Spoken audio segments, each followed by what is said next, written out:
Okay, guys. Oops, should start here. Don't have any terms today. But this should be really quick. Okay, pretty small dot point for everyday life. All right. As we have said, this is a place that has good access to food.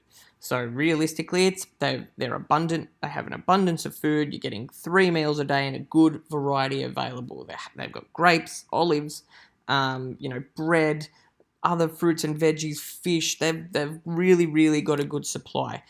And we've got a lot of evidence for food. We've actually got carbonized food. We've got some carbonized figs here. We've got some carbonized bread that we already learnt about.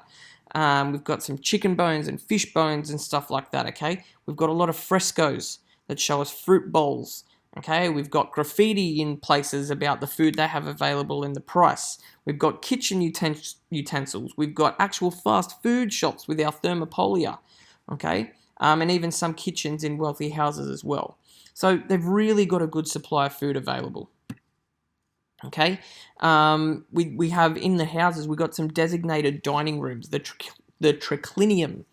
Some houses might even have 2 dining rooms, okay? And they kind of like would lie on the couches to eat. Look, it looks very comfortable way to eat. Okay, here's a kitchen here. We've got some utensils here. This, I'm pretty sure is from the house of Julia Felix as well. This is the triclinium.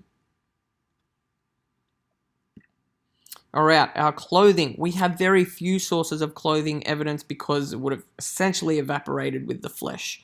Okay, but what we do have is what we see in frescoes and statues of various people and classes. Okay, slaves and workmen and your poorer people, short tunic, wool, pretty basic stuff. Okay, there was more of a variation with men's clothing than there was with women's clothing. Okay. Obviously, you've got the toga, which is similar to a Greek as an expression of status. Okay, you had a purple stripe that you could wear with your toga. The thicker the purple stripe indicated a higher rank. A male might have worn one piece of jewelry, which could have been a ring. Women, freeborn women, freed women, essentially we believe they wore quite similar clothing, okay? Rather than me reading all of this out, you can pause that and read it. But here are some statues here from the House of Papyri of some women's clothing. The House of Papyri is in Herculaneum, by the way.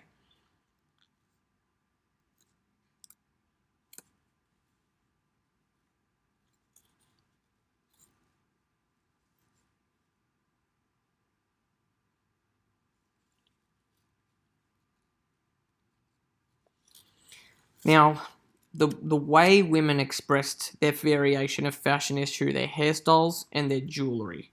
Okay, and we'll go over more in class, but as you can see here, we've got a bit of a hairnet here and some jewellery like her earrings and stuff like that. Also, just a quick side note, she's holding a book, which indicates that, some women were able to read and write, but it's definitely not a commonality. Okay, we've got some jewellery here as well. Here's our snake bracelet that we found on the slave girl with the inscription from the master to his slave girl, if you remember that. Okay, so women were, it was very common for women to wear jewellery.